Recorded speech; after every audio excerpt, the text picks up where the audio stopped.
Take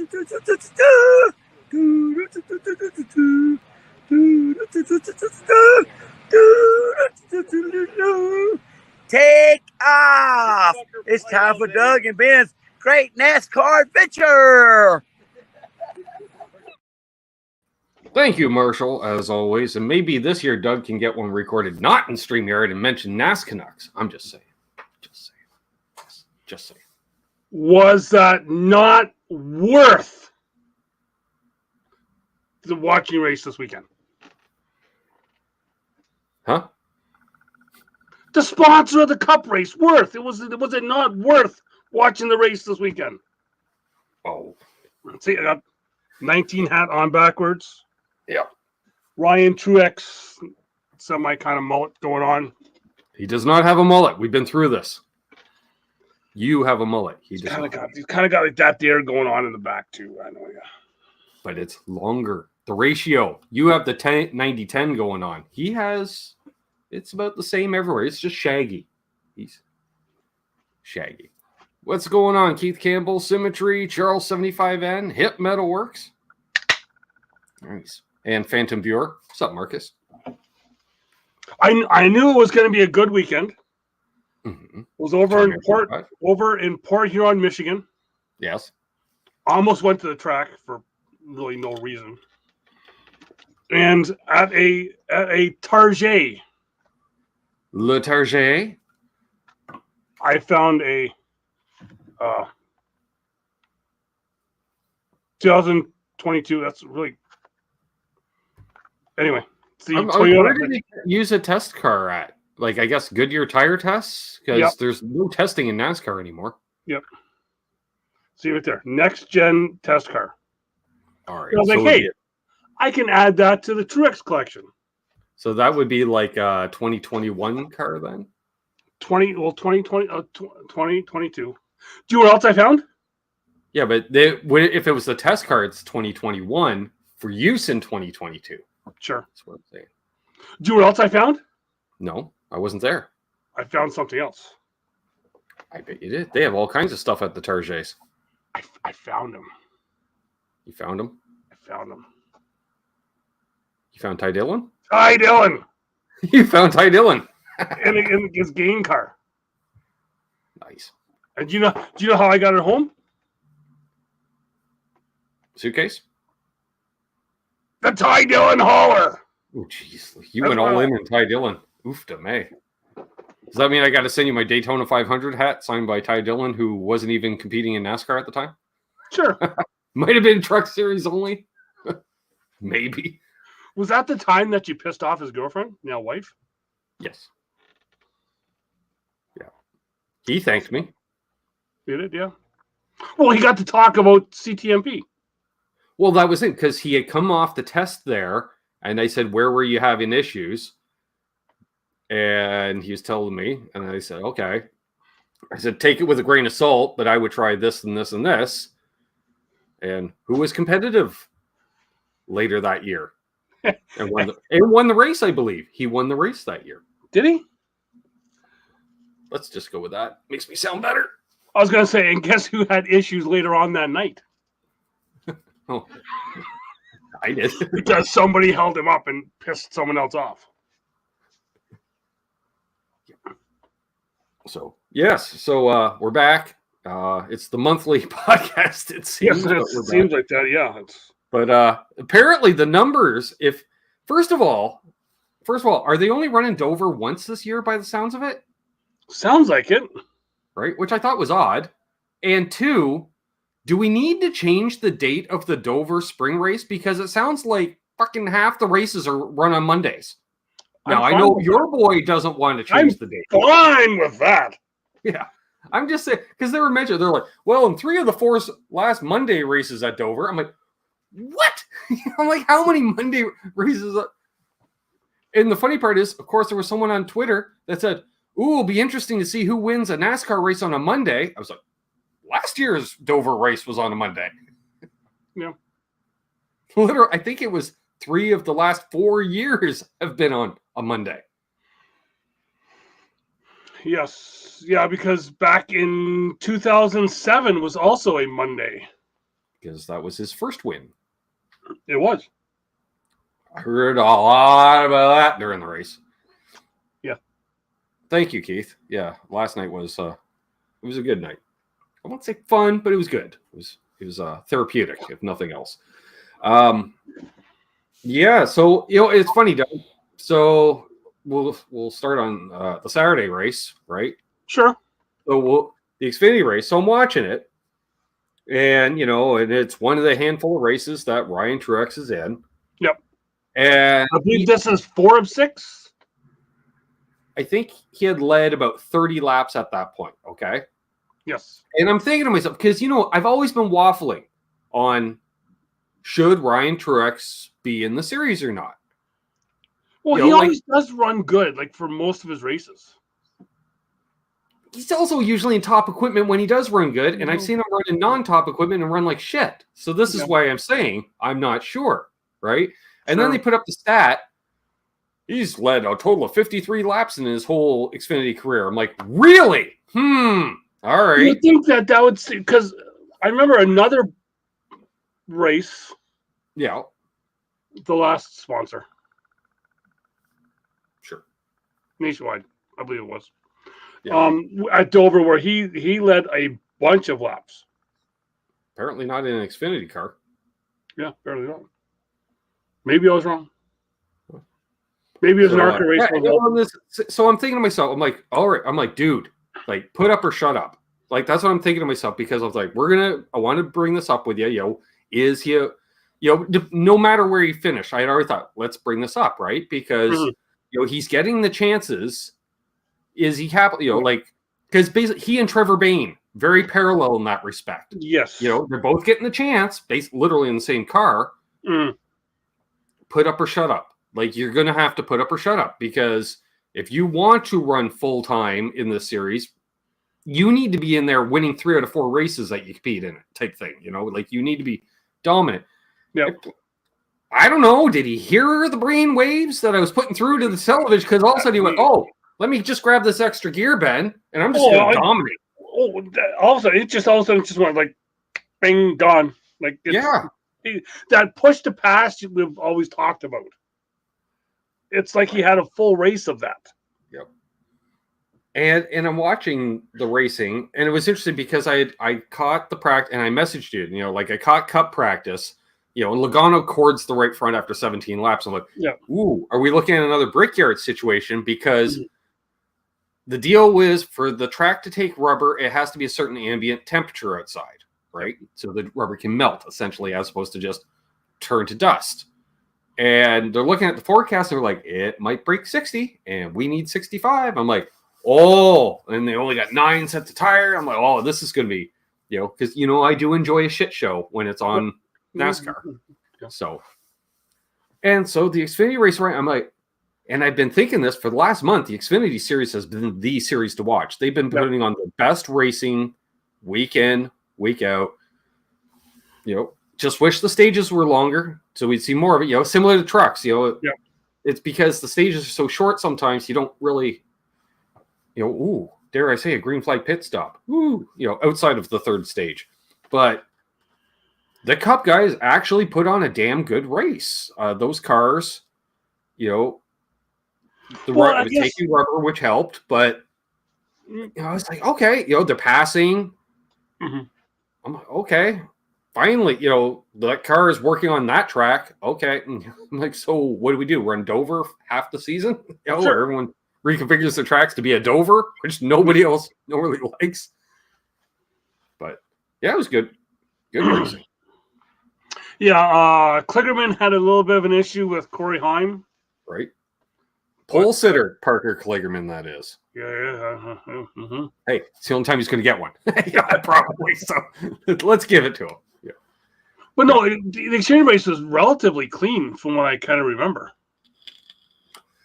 Not too bad. Yeah. And Parker literally giving him the finger, which you've screwed up when Parker Kligerman is giving you the finger, right? And I believe I only heard one. Ryan Truex Jr. Yes, there was only one, and he was called out on that. And yes, he was. Yeah. Yeah, but no, it was a good weekend for them. Ryan, like you said, Ryan needed that win. That's his first Xfinity win, and he ran so well in the 16 truck as well. Before it's funny too. I loved it in Victory Lane where he's like, because he was tearing up, and dude, the weight of the world is off your shoulders, maybe. I'm like, he's like, I'm not an emotional guy. I'm like, yeah, but you're a fucking Truex. You're gonna start bawling in Victory Lane. So exactly, it's a Truex thing. It's okay. It's okay. I'd like to see, let's see the throwback photos of Martin Sr. Victory Lane. The tear, like, was he a crier, or did they inherit it from their mother's side of the family? I'd like to know. Well, his Senior's one win in the Busch Series came at New Hampshire on TNN because Martin had talked about it because that was a double header type thing. That was the Daytona 500 for the Busch North Series, and the cars were similar enough that you could prepare a second car. I think the motors were different, but the chassis were the same, so you could bring a second car with the good motor, or just swap it out back in the day. And to what Keith just said there is, that really kind of made me think that shit. It feels like just a few years ago that he's running ARCA for MWR, right in the Napa. Not to me. Well, you're different. No, because I consider he was in that same group. Like, he was just behind the Trevor Baynes, the Jeffrey Earnhardts, that whole crew that, because I remember watching a lot of the K&N series stuff at that time. Because DEI had a development. Sorry, no, it wasn't ARC. It was a K&N series. Sorry, yes. Yeah. AKA Busch North. Yeah. Yeah. Now in the all white Napa car. Yes. Yeah, that was back when like Trevor Bayne was a DEI development driver. People don't remember that. The boy goes back, and so great to see. Like I said, great to see. There wasn't a whole lot. I think Jeremy Clements wrecked. Yeah, he had a spin early. Yeah, and that's why I was expecting that to see after every restart, like because. When I put on cup practice, which was the only practice, people would go out on the track, loop, within the first 3 laps. It seemed like once you got 3 or 4 laps in, you're okay. Austin Dillon says, I wouldn't know. I only got 3 laps. Daniel Suarez, hell of a save. It's not very often you can spin at Dover and not hit anything. Oh, yeah. Thank you, Keith. It's straight from Schrader's shop. It was, yeah. I seen that. I seen that purchase. Yeah, that was the item I bought. The rest they gave me a bunch of free stuff to go along with it, apparently, which worked out. That I think I paid $1 for the shirt. I don't know, in the savings compared to everything else. So KSR are good folks. Was that the year we got the picture of you kind of tearing up, holding on to Schrader's hammer? Yeah, just the one and only time we had ordered access to a NASCAR shop. Yep. Well, yeah. Well, was that there? So technically, was that dude working in the back? Yeah, we did not bother Mike in the back because he was in the body shop in the other room. Yeah. And here's Ben rummaging through all Schrader's tools. All the stuff there. We're lucky I wasn't getting in a car. You would think, oh, we got to keep an eye on Grayson, climbing on cars at his age. But no, we had to keep on climbing on cars at my age. But the fortunate thing was, it was my age. So I was like, ooh, I don't know. That's a high leg lift. The car's up on jack stands. I don't know. Ooh. So, yeah. So that brought us into Sunday. Which brought the tire issue back. Well, Sunday got rained out, so fortunately, the only place it wasn't raining was Alabama. Yes. Beautiful weather for running down Barber. That's a nice little track, because it's got the undulations and a couple flat-out chicanes, and who doesn't like a flat-out chicane? You're like, oh, can I shoot the moon? And so, that was an interesting race. I hate it though, Doug. When lap 2, okay, to make it a 2-stopper, we got to start saving fuel. Are we back to IndyCar in the 90s? Because that's what early 90s. It was always because they only had so much fuel for the race. Mm-hmm. And so you had to save fuel. Otherwise, you'd literally use up all your fuel before the race. And yes, I'm practicing, Keith. Exactly. I got like nothing wrong with 30 Bud cars. Light. Anywho's. Variety of Will Power was bringing on at the end. Oof to me. But I'm trying to think who won. It was not. It wasn't Grosjean because he finished second yet again. He's on the Kyle Larson IndyCar career. You know, you got to finish second about 14,000 times. Mm-hmm. Wasn't a Ward. It was a bit of a shakeup in the points. Oh, isn't that terrible? Wasn't Dixon. Good, strong field. 27 cars in the field. Oh, it's not terrible. Oh, well. It was a good race. Mm-hmm. Really memorable. I watched it this morning. Jesus. I just seen something. I'll be back in a second. Let me think. Who the hell was it? Continue on. I'm thinking. Because it was the last race before the month of May, basically. Yeah. Well, it was. Yeah. Because it was on the 30th. Yep. For then they go to the Indy Road Course before they run on the big track, as they called it. Mm-hmm. Which I'd like to know is the road course technically longer in length? Because then it would be technically the big track. Yeah, I don't know. That's a good question. I thought so. It just yeah. Yeah. So that brings us into Monday. Monday. Exactly, Charles. Very much so. I was sober when I watched them. Speaking of Mondays, Monday back in 2007. There it is. Yeah, and we had heard Martin. This is one of the tracks he's won 3 times at, and then and 2 of those wins were on a Monday, and well, it's his home track, Yeah, one of several on the circuit. You'd think he was like a military kid or something. All these home tracks. Yeah, well, But and at first, his car was okay. It was decent because I was like, oh, look at this. We have depth. We don't have depth of field. Ask Joey Logano, who finished all the laps. Well, I was going to say that Monday's when the tire issues came back, but apparently tires only cored for Squinty Douchey eyes. Yeah. Because him and somebody else was burnt off the rear. He was burning off the front. Somebody else was burnt. But that was the thing. Like, depending on what side of the knife edge you were on, you were going to push one side or the other. And, which was it. And we had some early spins. Yep. Like, all the cautions early in the race, I was like, oh, it's going to be one of these deals. It's going to be a shit show. But then it cleaned up till the end of the race, basically. Yeah, and I really like the interaction between James and Martin because, I'm going to admit it. When James first kind of came on, I wasn't. Man, that was fun. I was still Colburn. Have you ever heard Clint Boyer and Rusty Wallace being that quiet though in a booth because they played that exchange and they're like, oof. Like, oof. And then Mike Joy's like, well, that's kind of how they communicate. And Rusty's like, I wouldn't be allowed to communicate. The thing that got me was James.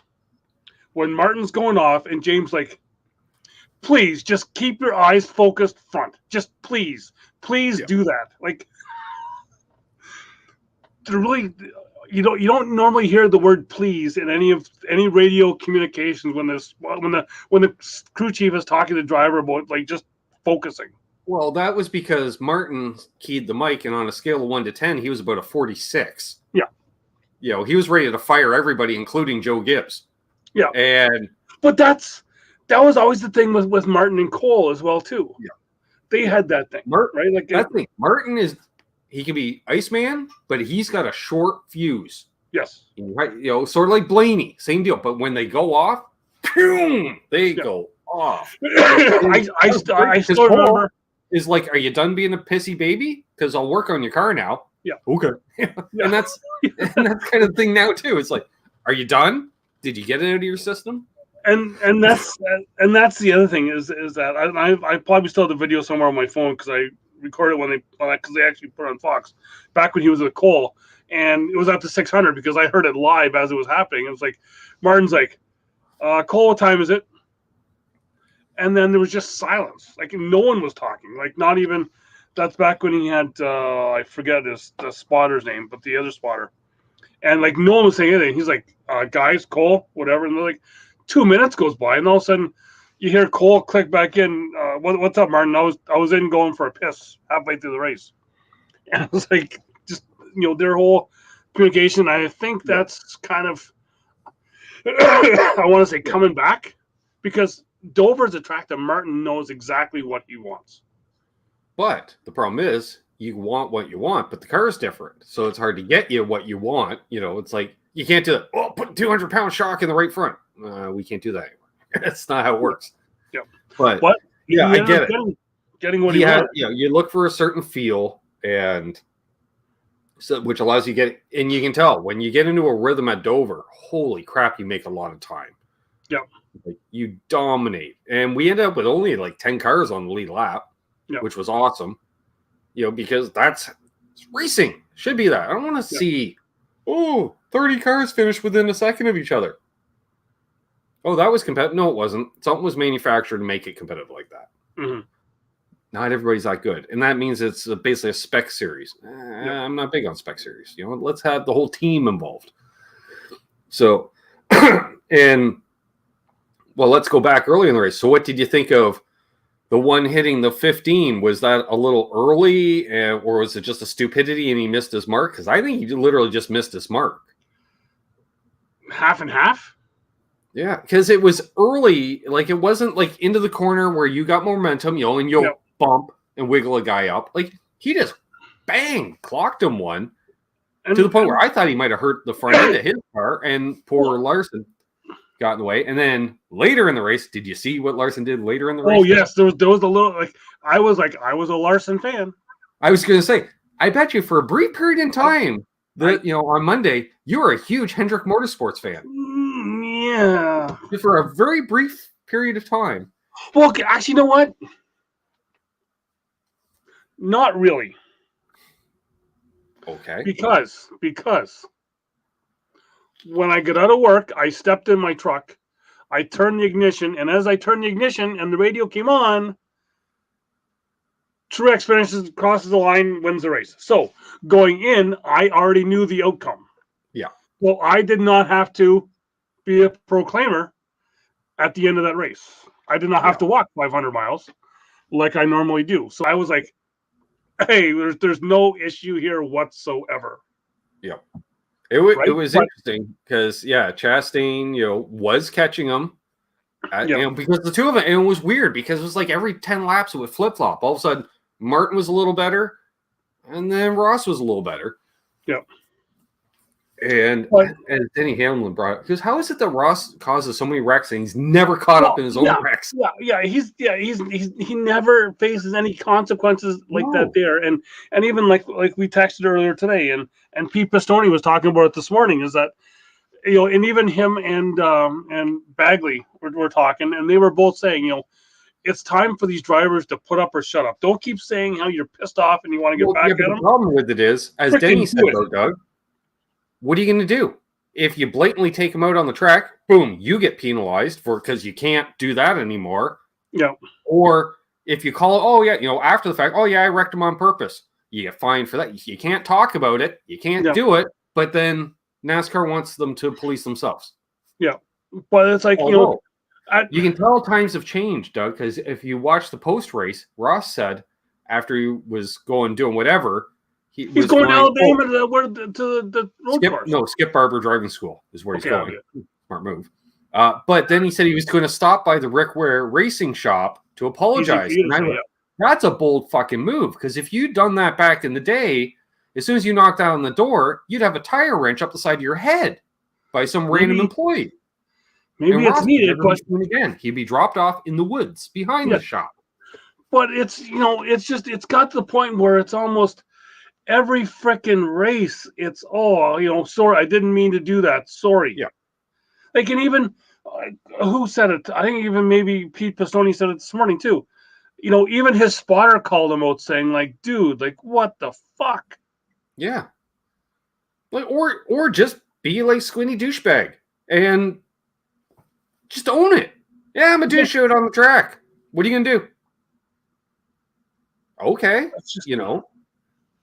like at least Logano owns it, admits it. Yeah, I'm a dick. What are you gonna do? Honestly, right now, like, my thought is when I go down to Charlotte in practice, do like I did with Logano and flipping the bird as he's going by in practice. But I'm afraid he would not be like Logano and hit the brakes 30 centimeters from us, and he would just drive right through me and take me out. That's true. And then, well, he'd apologize afterwards. Oh, yeah. Yeah. Well, I'll go over to his campsite later and to apologize to him. Yeah, sure you will, Russ. Speaking of getting tire irons upside the head. Stuff you in a blue rocket and dump it upside down. You'd be all looking like a Smurf. Yeah. But it's, But yeah. Yeah. That's, and it was interesting though, like with the restart, because I'm like, restart, because I'm thinking, we know the one will have no problem bumping the 19 for the whip. We know that. Yeah. That's whereas if the roles reversed with Martin, it's like sometimes he will, sometimes he won't. Yeah. So, so Martin lined up on the outside, Blaney on the inside, then Chastain behind Blaney. Yeah. And then I figured he was going to just hit Blaney and take them both out and take the lead. That's what I thought, because I guaranteed he's not going to let off going into one. He'll bump Ryan. Ryan will get up into Martin and then scoot around because he's got the fresher tires. Which, if I was Ross Chastain, that's probably what I would do, because I'm okay with bumping a driver. I have the fresher tires. It makes sense in that environment. But instead, he decided, maybe I should run it a little clean. And then Martin was able to drive away with him with 2 tires instead of 4, which I was shocked at. But I think Martin went, oh, fuck, it's Chastain. I cannot let him get anywhere near me because he's going to dump me. Yep.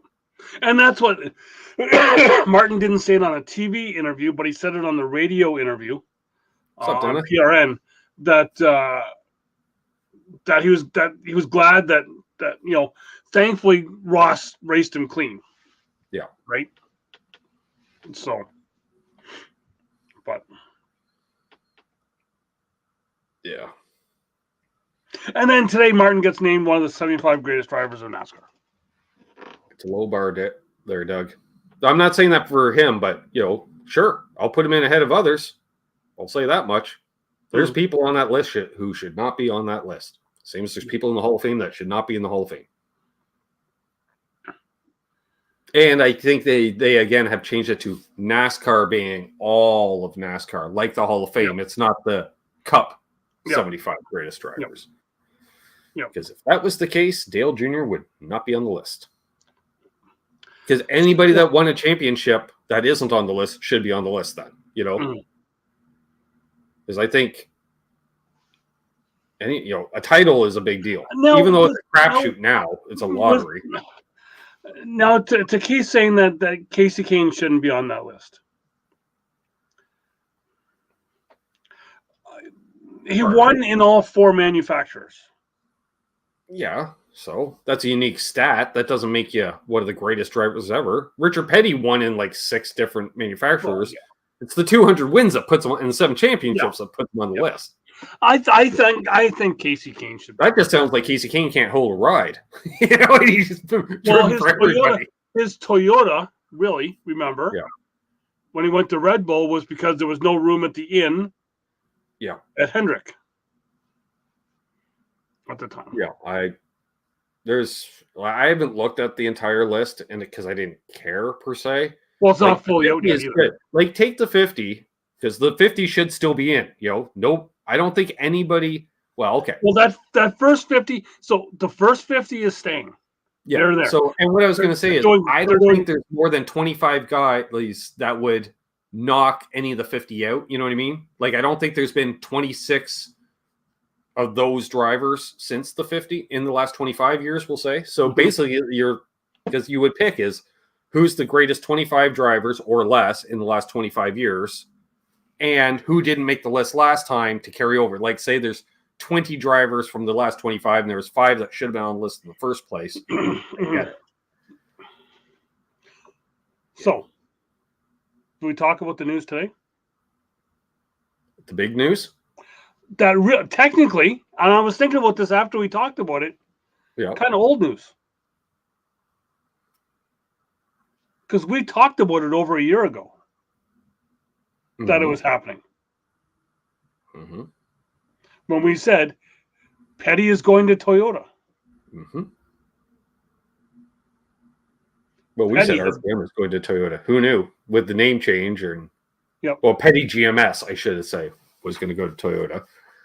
But interesting, though, is because I'm pretty sure they're in the old Germain building, which is right across the road from, in Welcome. So right across Marciar. Yep. And they had the whole thing of, so Legacy Motorsports is going to Toyota. And with the blessing of Rick Hendrick, I'm like, okay, like, I wasn't aware he was part owner of Legacy Motor Club. Jimmy Johnson? Well, that was the interesting. I think maybe Jimmy was looking for. I'm like, who cares? Like, you go where the money is. It's a business. Wait a second. Wait a second. Okay. Did we just scoop Keith? Yeah, I think we actually scooped Keith for once in our life. So, and this is the other thing I was saying. Everyone's like, oh my God, Jimmy Johnson driving a Toyota? I'm pretty sure he's raced a Toyota before, Doug. In fact, I'm pretty sure he started in a Toyota, Doug. And then went to Chevy. Fine, Keith. But his morning is our afternoon.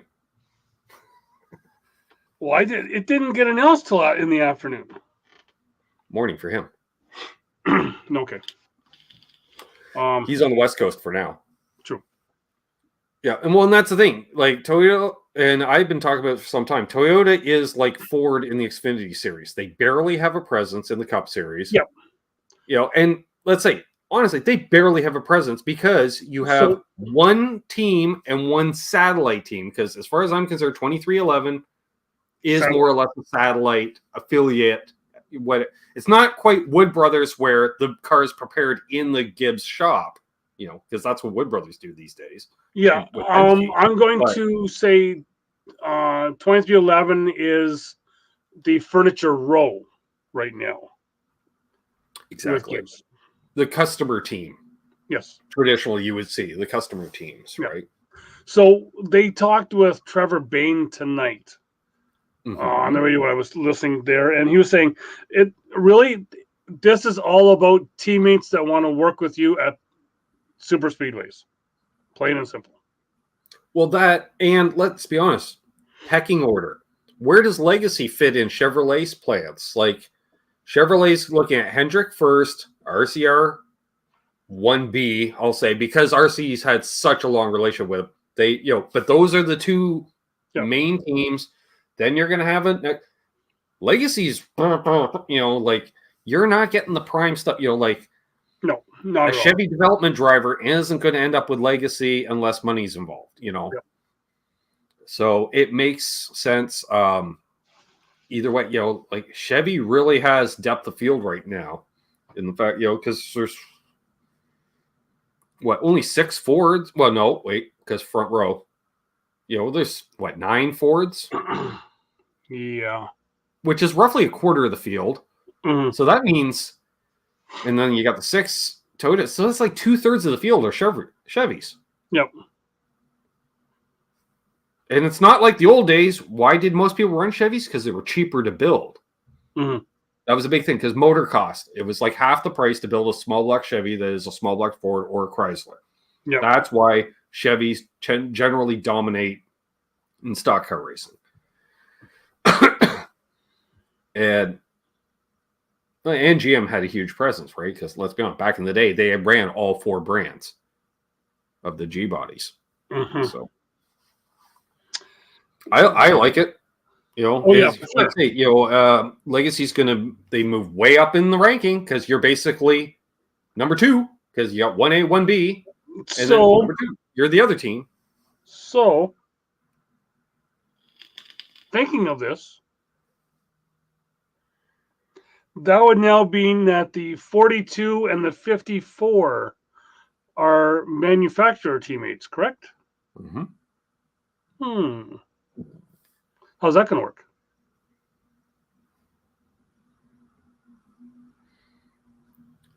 I don't think they have the rivalry they have anymore because I don't think they've seen each other on the track this season. Yeah, I don't, because Noah wrecked early. Well, that's the thing. Like, Noah hasn't been that competitive this year, and I get it. You know, you're moving up, new car, boom, you're shifting at every track because they can't put the right gears in these cars. Yep. And you know, and Ty is definitely doing better. You know, more competitive because that is the Toyota factory team. For, you know, like, and he ran up close to the front a lot. Yeah, exactly. And it seems like Ty's competitive, let's say 2 out of every 3 weeks, right?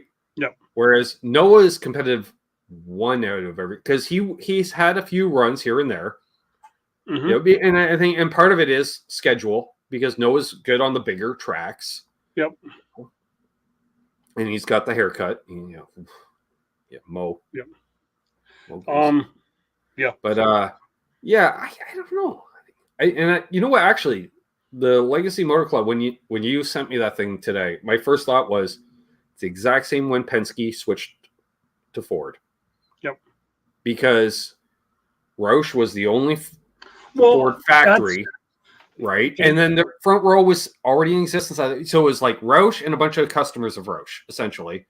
And Penske moved to Ford, so he got more factory support, and they could bounce each other off. You know, Roush and Penske, it was a good measuring stick. Yeah. So that is also what Trevor Bain actually brought up as well.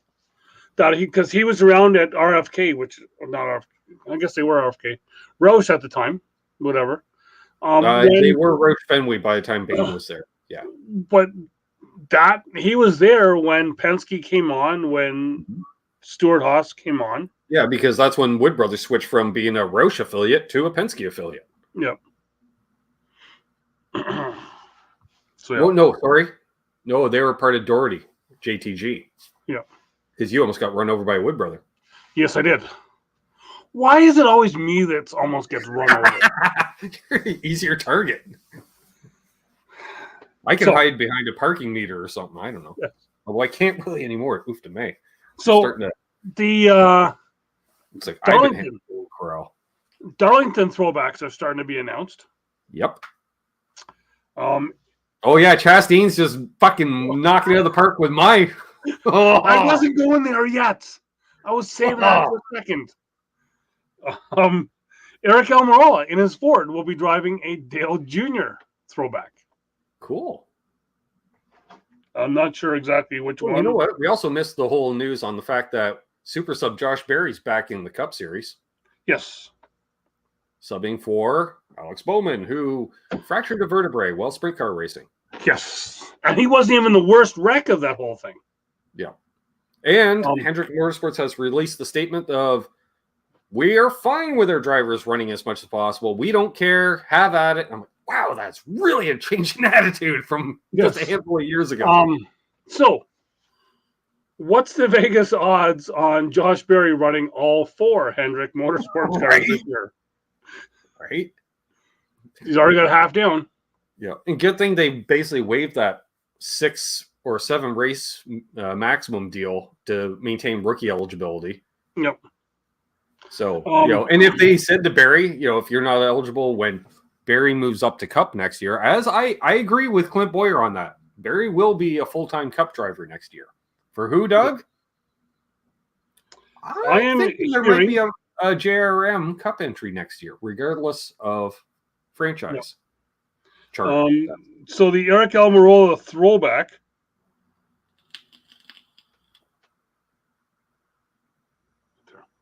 Ah, yes, the baseball Daytona 500. Yep. Born on date as well. Yes, as opposed to Ross Chastain with. Yeah. Yeah, so Ross Chastain will be doing a. Hold on a second. There we go. Didn't work. Anyway. Ross Chastain in a Dale Jarrett throwback. Yep. In a UPS paint scheme. And it looked like UPS was the sponsor too, were they not? Let me have a look. Where do I see that here now?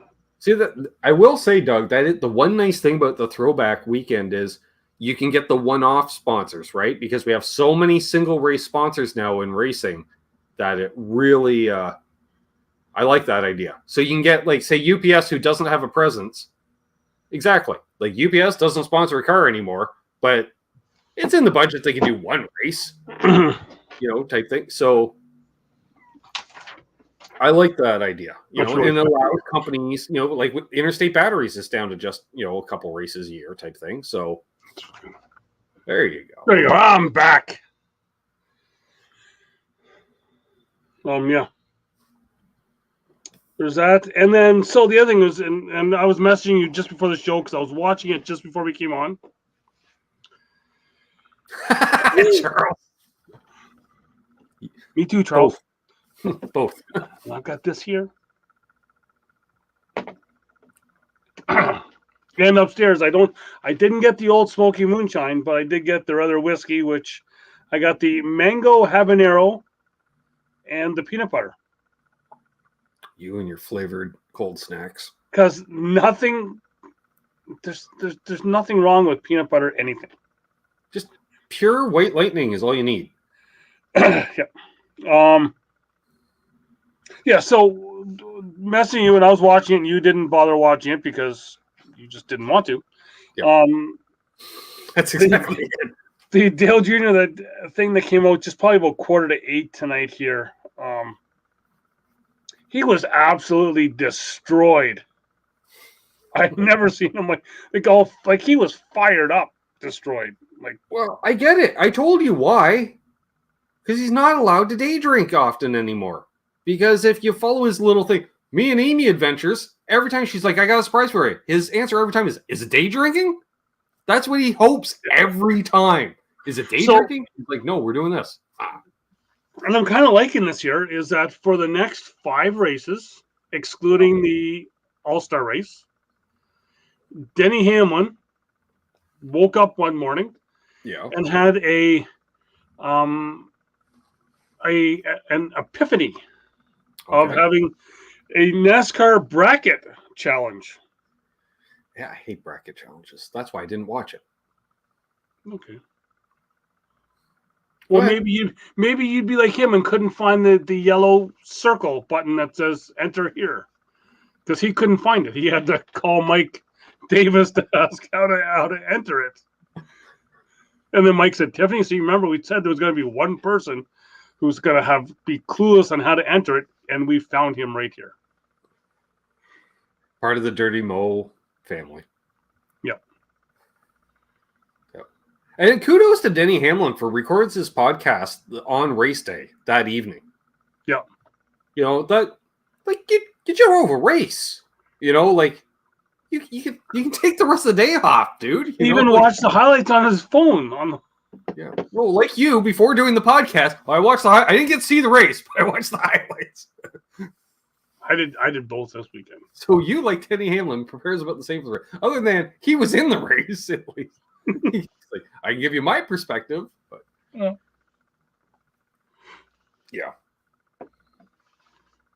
Still don't remember who won the IndyCar race. Terrible. Nope. Keith, no, it's not moonshine. It's just their flavored whiskey. They do whiskey. They do bourbon, and then their moonshine. So next race for Cup is, where are they off to? I knew this. They mentioned it today. Mm-hmm. Yeah. Where are they off to? Kansas. Right. Not used to Kansas being this early in the year. No.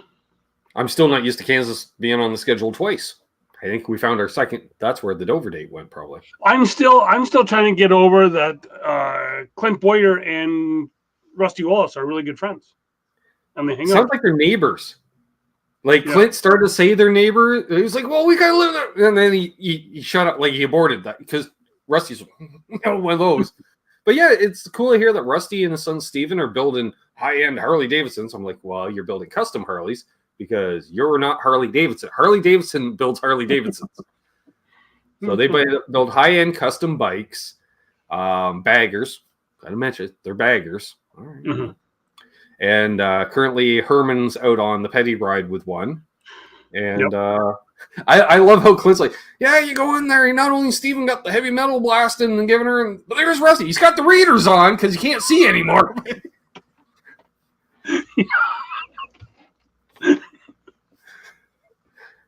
I love Clint. Oh, we should shout out Tony Stewart made it into the finals this weekend at the 4-Wide Nationals. And if you listen to him on Dale Jr.'s podcast, he is not driving his own car. No. Well, did you hear they built a new car for him? This other team did, yes. Because the new chassis. I wonder why, Doug. He's like, I can't get my fat ass into this thing. I was just picturing like the ham with the wrap around it with the roll cage with Tony Cease just oozing out between roll bars. I kind of watched a bit of the show with him on it, and yeah, I haven't caught that yet. I kind of because they kind of went over him and Leah getting together, right? And apparently was Prudhomme who got them together. Okay. While Tony was engaged before and she was still married, he was like, "You need to meet her." No, as engaged to Stuart Friesen's wife or the person in between? I'm guessing the person in between. Because he was engaged to Jessica for a while there. You know. Right? We watched them race around the back at Charlotte that one time. Yeah, we did. and then you know, he talks about them getting together, and then they were in a car the one time because their first date, he happened to be somewhere and he drove 6 hours overnight. Spoiler alert, if you're going to watch this. He drove 6 hours overnight to park in a Walmart across from where she's staying. And he got there like 6:30 in the morning, called her, said, "I'm going to bed. Come rap on my door at noon." And she did, and they went out to eat, and then they were like, "What should we do now?" And she was like, "I've never been to Bike Week in Daytona." He was like, "Neither have I," because they were in Gainesville. Okay. So they Ubered it to Daytona for Bike Week. What did that cost, eh? So yeah, it was a 2-hour Uber ride, and as they were talking, they decided, you know, that they were going to do it, and well, great first date! Yay! Nice. No, I guess this must have been a little later on. I thought Tony was hoping for a kiss, but sure. That they were like, okay, we've got a little bit of an issue here because she was sponsored by Pennzoil, he's sponsored by Mobile One. She's in a Dodge, he's in a Ford, so he was like, it was kind of funny because they're going down the road in his RV the one time. Yeah. He's in there talking to Mobile One and Ford on the phone. She's like a foot and a half away in the passenger side, talking to her sponsors to see if it's okay if they get together because and then they made a deal that whenever he's at her events, he won't wear any of his sponsor stuff, and she won't wear any like a TSR logo shirt. Yeah, which I usually see. He usually just wears his own team merch. Yep. So. Yeah, which is cool. Yeah, I'm happy for both of them. You know. And Tony looks like he's having fun. But yeah, when I heard they're like built a new because the chassis he had won in, they basically that was the last race in that chassis. And then he got the new chassis. He's like, yeah, the team had to build this new chassis. You're still dialing it in. It's not quite as fast. I'm like, because it's got more metal in it because it's wider. That's Now, it's not noticeably wider seeing shots, but you can tell when you're up close, you're like, okay, I saw someone closer. The bars kind of wow out around the hipular area. But yeah, he said like the first time he was in like I believe it was in one of the Top Fuel ones. He's like, stupidest thing I've ever done in my life. Yeah. And then he went and bought a drag team. Yep. And then he's got her and she's running Top Fuel dragster. He's got a Top Fuel funny car program, and then he's doing the alcohol dragster. Yeah, so it's a father and son team.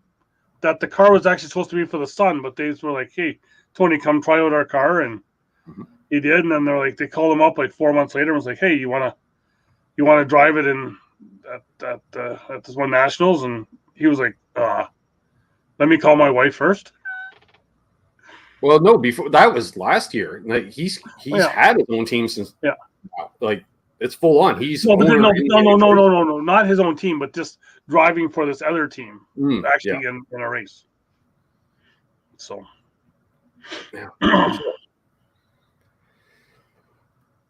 you got a prediction for this weekend?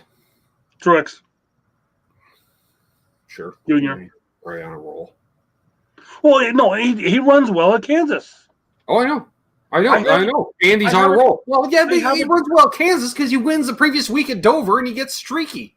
I have a win shirt here someplace. Just like I have a bunch of Dover win shirts that I couldn't find today. Well, that's good. They show he doesn't win at a lot of tracks, but the tracks he wins at a lot. He's not. No one track sticks out. He likes Dover. He likes Kansas. He likes Charlotte.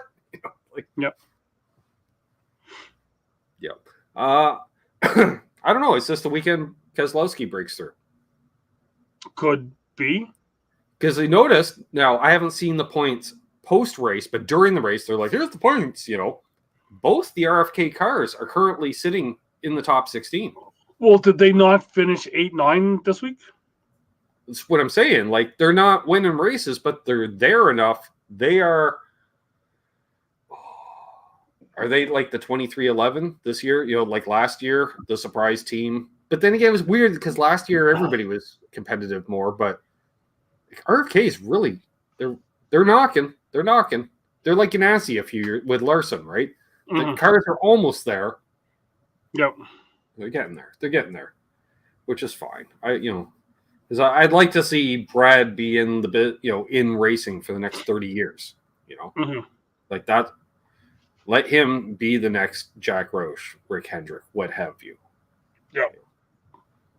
It's good to see, because at this point, he's hands-on. Tony Stewart is not a hands-on owner. You can tell he's a figurehead owner. Yeah. You can tell he's an investment owner. I'm sure he has some say, but but the Tuesday meetings, I bet you more often than not, he's a speakerphone. He's not in the room. Yeah. Yeah. Whereas Brad, you can tell he's hands-on. He's showing up on the shop floor with a few boxes of donuts. And Brad, lay off the donuts. Oof to me. Come on now, dude. I don't know if they make Nomex girdles. I'm just saying. Starting to look like Tony Stewart in a fire suit. Just kind of like Jimmy Spencer in a fire suit. Rotund. So, yeah. Other than that, I don't know. Do you have anything else?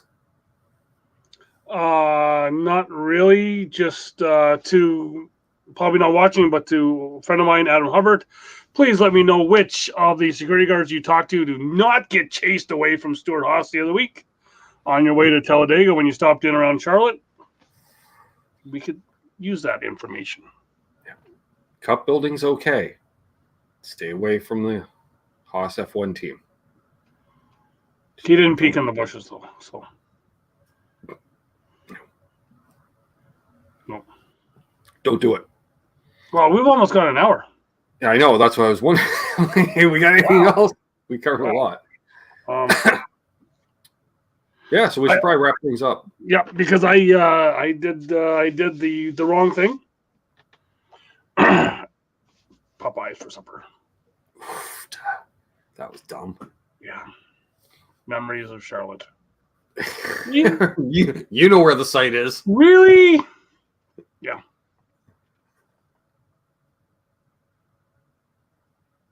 Really? Bo, that's cool. There we are. I was almost there. He's been the Truex fan. I've been the Associated Truex fan. I was pulling for Martin. I was like, come on. Do it, Martin. Or Ryan Blaney. Both of them were due. You know, they're showing, Martin's gone this way. Well, Blaney's gone 2 races longer. I'm like, wow. Okay. Mm-hmm. Which would be kind of cool if Blaney then breaks the streak within the next week or two. It's like they basically had the same winless streak. Yep. You know what? When starting a cup car, you should always wear gloves. Just saying. One time. They make thermal impact series from Mechanics Wear. I believe they sponsor your team. They do. See you in 4 weeks, Marcus.